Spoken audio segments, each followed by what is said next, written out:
Hello, graduates. I'm Tiffany Kenney with WPBF 25 News, and I'm also a proud graduate of Palm Beach County Schools. So to you, the graduating class of 2020, congratulations. I know this is not how you envisioned your high school graduation. It is heartbreaking to think about what you've missed out on, the prom, senior skip day, and yet you have won so much. You, the class of 2020, have banded together with your fellow graduates, and you've turned this moment in history into your moment, a moment to shine brighter than you ever knew possible, a moment to show all of us that the future is bright because you will lead us there.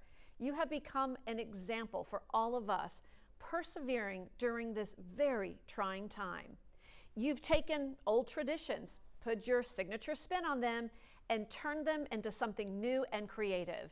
You have refused to allow this pandemic to take away the meaning in your experience and the recognition you so richly deserve. So for all of those things, you should be extremely proud of yourself. We certainly are. I leave you with one of my favorite sayings by an unknown author who seemed to envision this moment in time. Be a hill seeker. Most of us try to avoid hills. But what's so good about flat? Think about it. Flat tires, flat hair, flat returns, and the ultimate, flatlining. Life happens on the hills. There are opportunities to prove to yourself that you're stronger than you ever imagined. If you never attempt the ascent, you'll never know the thrill of swooshing down the other side. Congratulations, graduates. Now go chase your dreams.